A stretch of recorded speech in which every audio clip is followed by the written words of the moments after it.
টানা এ নাও, এটা মায়ের গাছ। এবার গন্ধটা কীভাবে দিলে প্রচুর।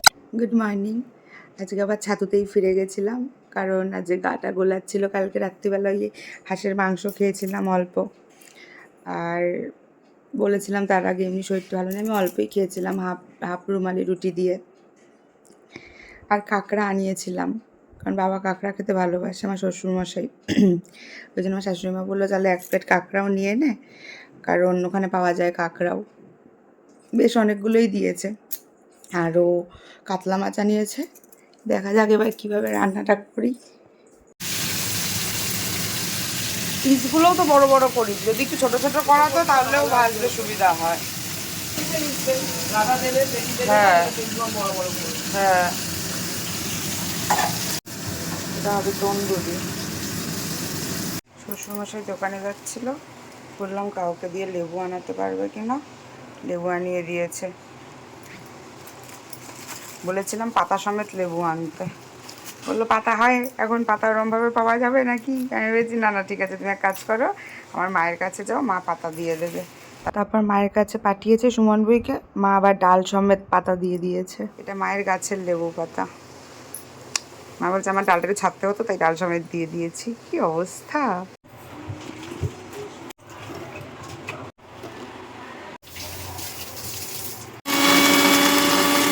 অর্ধেকটা তন্দুরির জন্য তুলে রাখবো, আর অর্ধেকটা মাছের জন্য, মাছের ঝোল।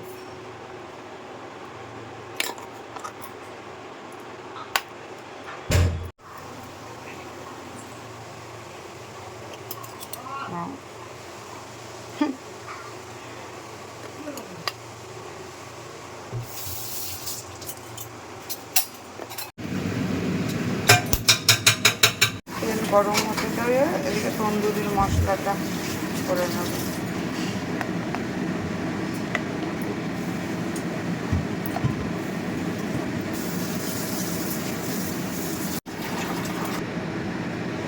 তেল গরম হয়ে গেছে, গোটা গরম মশলা, তেজপাতা আর অল্প কটা গোটা জিরে।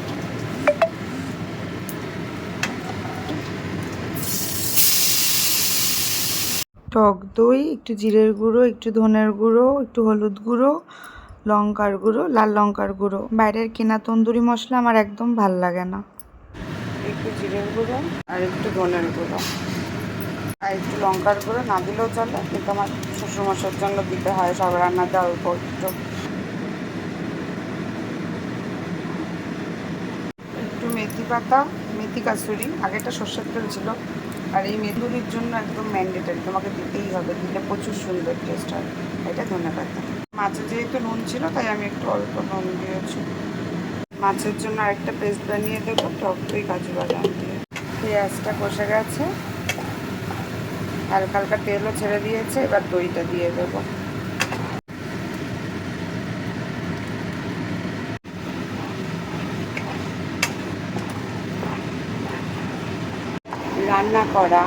রান্না করতে করতে ভিডিও করা, সেই রান্নাটা আবার স্বাদ করে বানানো, এই সব কিছুর চক্করে আমি গন্ধ লেবুটাই এখনও ঘষে উঠতে পারিনি, ভুলে গেছি, এখন করবো।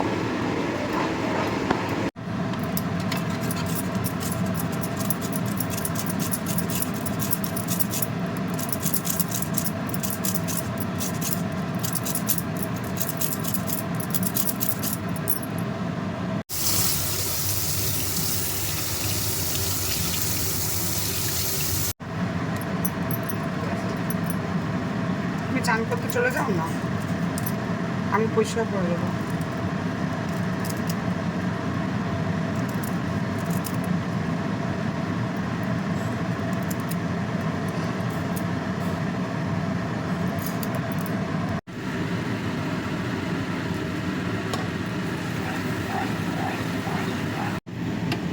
একটু গরম জল করে, যদি এবার গন্ধটা চলে যায় তাই ঢেকে রাখলাম।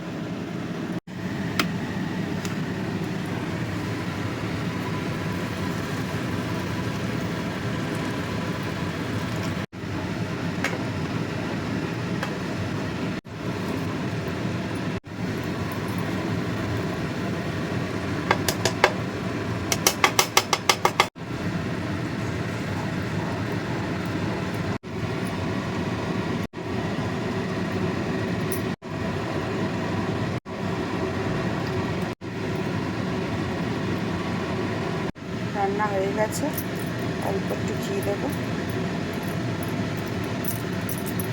হয়ে গেছে মাছটা, ঢেকে দেবো যাতে গন্ধটা থাকে। পেঁয়াজ আদা রসুনটা দিয়ে, পেঁয়াজ না সরি আদা রসুন আর লঙ্কা দিয়ে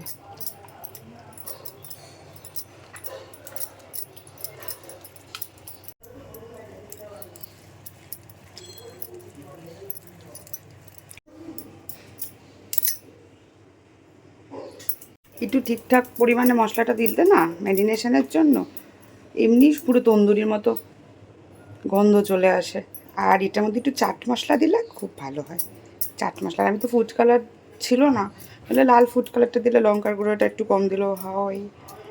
আমি যেহেতু ফুড কালার জানিও না আছে কিনা, মনে হয় নেই, না আছে থাকতেও পারে, কারণ পোলাও টোলাও না, পোলাও মনে হয় হলুদ দিয়েই করে, আমি জানি না। হাতের কাছে যেটা ছিল আমার জিজ্ঞেস করলে বলে দিত আছে কিনা, কিন্তু আমি ভুলে গেছিলাম। আর লঙ্কার গুঁড়োর তো একটা গন্ধ স্বাদ আছেই, লাল লঙ্কার গুঁড়ো, ঝালটা হয়তো সেরকম হয় না, হয়ই না, কিন্তু একটুখানি গন্ধ লেবু ছিল, ওটা কেটে একটু রস দিয়ে দেবো।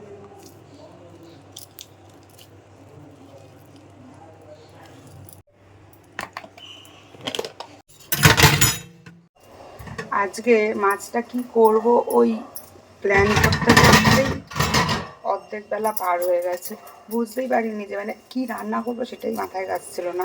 একবার ভেবেছিলাম জিরে দিয়ে ভাপা মতো করবো, আমাকে তাই বলে গেছে ও যে তুমি জিরে দিয়ে ভাপা করবে, মানে কালকে ইলিশ মাছটার মতো করে ভাপা করবে। কিন্তু আমি আমি ভাবলাম যে আবার কালকেও ওই জিরের ঝোল খেলাম, আজকেও জিরের ঝোল খাবো, ওই জন্য আর করা হলো না।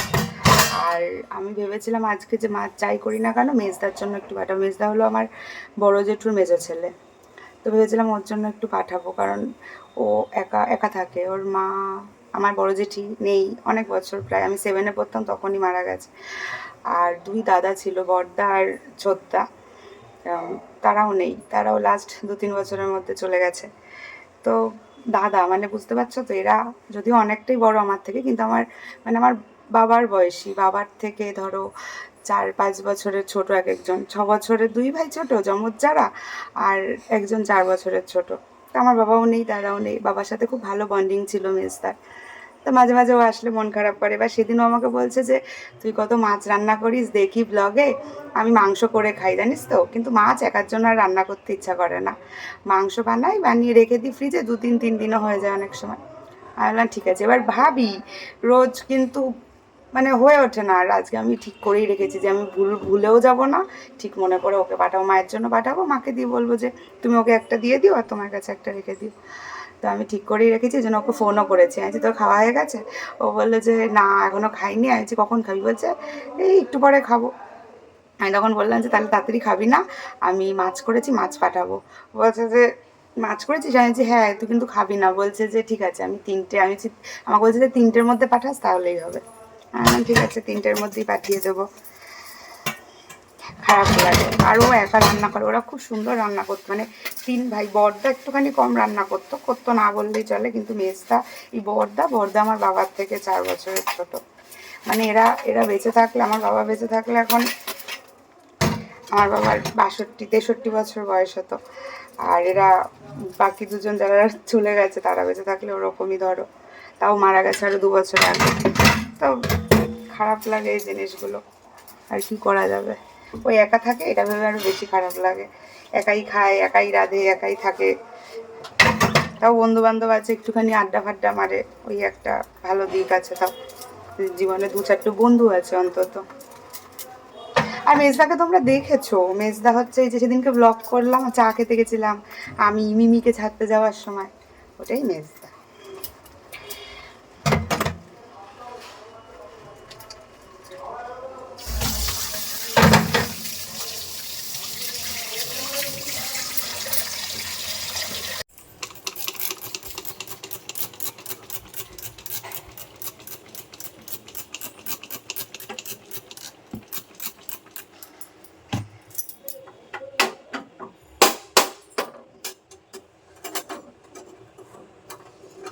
এটা তুলতে গেলেই আমার মনে হয় হাতটা কেটে গেল,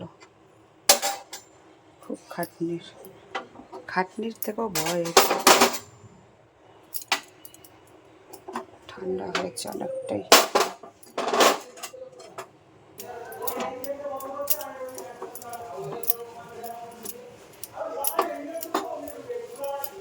এটা দিয়ে এই জিনিস করতে গিয়ে আমি এই সবে যে কতবার ছ্যাঁকা খেয়েছি জীবনে। আমি ওকে চেপে ধরে নিই, ঠান্ডা করে নিই, তাও তাও গরম থাকে। এগুলো কি আর অত তাড়াতাড়ি ঠান্ডা হয়?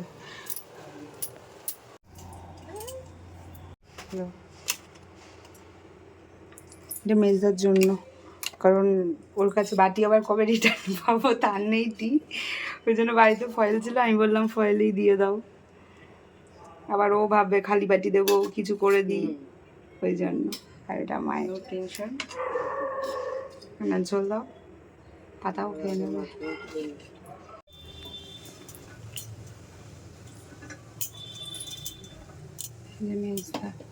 আচ্ছা, আগেকার দিনের মা ঠাকুমারা যে বলতো যে স্মৃতি যদি দেখা হয় তাহলে বরেরা অন্য রাস্তায় যায়, খারাপ রাস্তায়।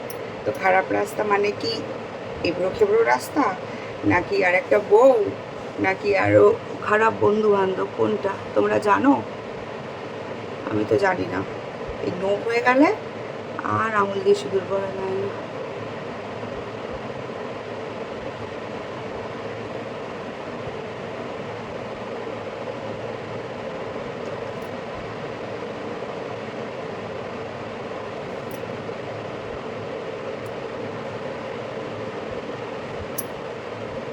তোমরা কি জানো এটা? আমি তো জানা নেই আমার, যে খারাপ রাস্তা মানে কোনটা। বাবারে, বাহ কি সুন্দর!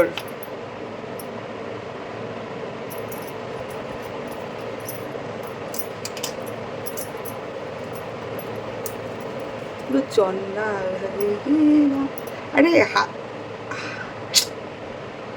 এটার কোনো মানে হয় না, ব্যাট। এসি চলছে, স্নান করে এলাম, তাও এটা কি হচ্ছে?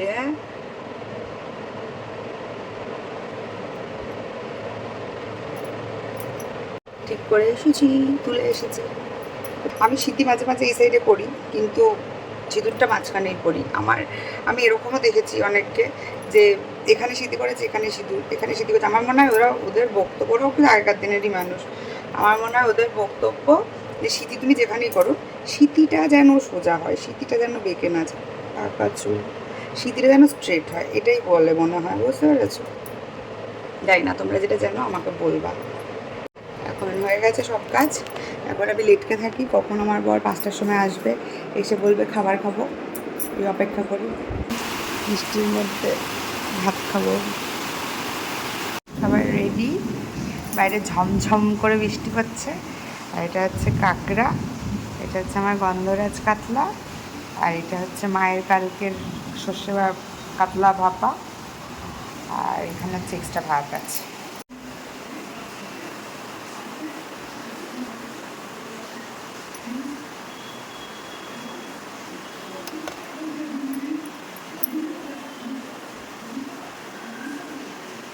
কাঁকড়া খেয়েছি আমি, তো আমার তো মাথায় নেই। আমি ভেবেছি যে পিঁপড়ে টিপড়ে হয়তো কামড়াচ্ছে, গা হাত পা দেখছি চুলকাচ্ছে, নাকটা বন্ধ হয়ে গেছে। আমি যদি ঠান্ডা লাগলো, নাকটা কেমন মানে বন্ধ, মানে অন্যরকম বন্ধ, ভার ভার হয়ে যাচ্ছে নাকটা, মনে হচ্ছে নিঃশ্বাস নিতে পারছি না এরকম। মানে সর্দি হলে যেমন হয় ওরকম না, হাত পা চুলকাচ্ছে। তারপর দেখি গলার ভিতরটাও প্রচণ্ড চুলকাচ্ছে সন্ধেবেলা থেকে। তারপর হাত পা চুলকাচ্ছি, দেখি যেখানেই চুলকাচ্ছি সেখানেই এরকম ফুলে ফুলে যাচ্ছে, মানে এসব জায়গাও ফুলে গেছে, দেখছি ফুলে ফুলে যাচ্ছে, পুরো অ্যালার্জি হয়ে যা তা অবস্থা। তারপরে আমার কাছে যে অ্যালার্জির ওষুধ ছিল, আমার বিয়ের আগে খুব অ্যালার্জি হতো, কিন্তু বিয়ের পরে অনেকটা কমে গেছে, তো ওষুধগুলো ডেট ওভার হয়ে যাবে বলে ফেলে দিয়েছি। আমি দেখছি যে তারপরে আর সহ্য করা যাচ্ছে না। তারপর এখন আমার শ্বশুরের মশাইয়ের কাছে অ্যালার্জির ওষুধ থাকে, কারণ ওনারও একটু অ্যালার্জির ধাত আছে, মাঝে মাঝে হয়। তো আমি ভাবলাম যে চাইবো, কিন্তু দোকানে চলে গেছে। আমার শাশুড়িমাকে বললাম যে পারলে দুটো বার করে দিতে। উফ কী জ্বালা! একটু কাঁকড়া খাবো, তাতেও যদি অ্যালার্জি বেরোয়, তাহলে আমরা ঘুরতে ঘুরতে গেলে কী খাবো? আর এই কাঁকড়া কেনার সময় কালকে বলছি যে আমরা কখনো দীঘা গেলে এখানে কাঁকড়া এত কম দামে পাওয়া যায়, এখান থেকেই নিয়ে যাব। হয়ে গেল মনে, আমার মা বলছে আমি যেন আর না শুনি তুই কাঁকড়া খেয়েছি। আমি বলছি কী আর করা যাবে, সব সময় কি হয়, কিন্তু কেন হয়ে গেল সেটা বুঝতে পারলাম না।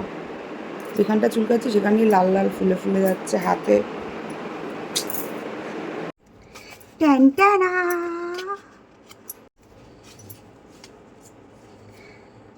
ভাবলাম যে অ্যালার্জিটার ওষুধ খেলাম, মানে অ্যালার্জির ওষুধটা খেলাম, খাওয়ার পর ভাবলাম যে কী করবো, অনেক কটা ধোয়া জামা কাপড় ছিল, ওগুলো মানে ভাঁজ করে আলমারিতে ঢোকানো হচ্ছে না, কালকেরও কিছু জামা কাপড় ছিল ওগুলোও ঢোকানো হয়নি, তো ঢোকাচ্ছিলাম আর গুছিয়ে। আর ওর একটা শার্ট চেয়ারের ওপর রাখা ছিল, আমি বললাম ওটা আরও 1-2 দিন পরও, আমাকে 2 দিন আগে বলে দিয়েছে ওটা আর পরবে না, ধুয়ে ফেলতে। তো ওই জামাটা গোছাতে গিয়ে এইটা পেলাম, এইটা আমার।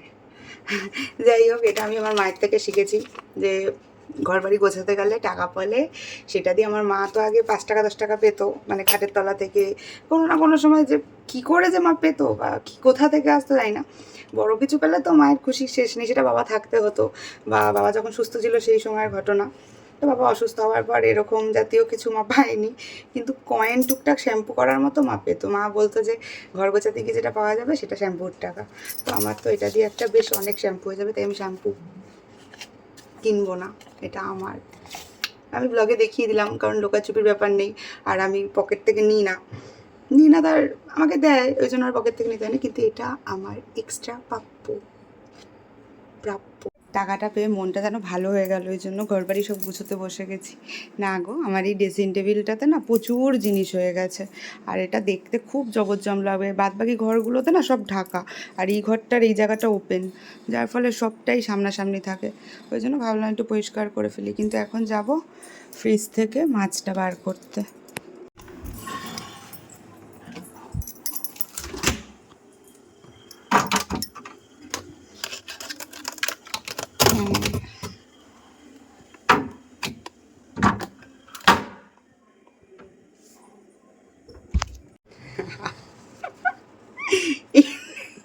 এইটা এইটা আরেকটা শার্ট থেকে পেয়েছি, যে ওই শার্টটাও বলে দিয়েছে যেটা আমি একবেলার জন্য পরেছিলাম, কিছু করিনি, এটা পরে খাওয়া দাওয়া কিছু করিনি, তুমি এটা ভাজ করে রেখে দিও, আবার পরে দেখবো।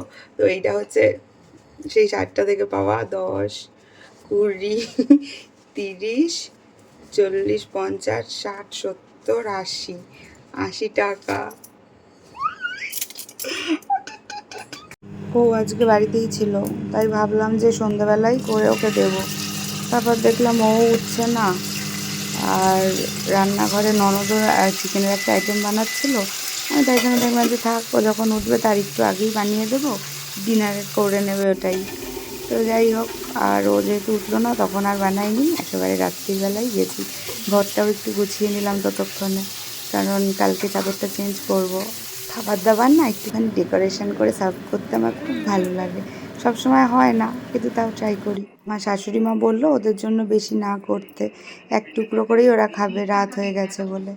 শ্বশুরমশাইকে 2 টুকরো দিলাম, আর উনি খাচ্ছে, মানে তো ভালোই হয়েছে, ভাগে ভাগে যাচ্ছে। এটা ননদ বানিয়েছে কাবাব চিকেনের,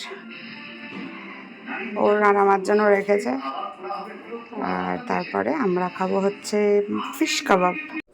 ওই নাও, ওই কী গো, নেবে তো নাকি, ঠান্ডায় যাবে। 2 দিন ঠিক করে ঘুমায়নি, মানে কালকে রাত্রিবেলা সারা রাত জেগেই সকাল ভোরবেলা 4টার সময় দোকানে চলে গেছে দোকান খুলতে। তো আজকে বিকেলে খেয়ে উঠে মোটামুটি 5:30 থেকেই ও শুয়ে রয়েছে, বলছে শরীরটা ভালো লাগছে না। তো এসে ডাকলাম, ডাকার পর আমি বললাম যে নাও খাও, বললো ফার্স্টে যে খাইয়ে দাও। আমি বললাম যে আমার এখনও কত কাজ বাকি, গ্যাস ট্যাস মুছবো, বাসনগুলো মাজবো, তুমি বরং খাও, আমি আসছি। বললো তাহলে রাখো, আমি পরে উঠে ফ্রেশ হয়ে তারপরে খাবো। আমি রেখে দিয়েছি, যখন উঠবে উঠে খাবে, গরম করে দেবো। যাই হোক, আর রিভিউটা দেওয়া হলো না। আজকের মতো সবাইকে টাটা, গুড নাইট, সবাই ভালো থাকো, আর ভিডিও ভালো লাগলে ফলো করে পাশে থেকো। আজকের মতো চললাম।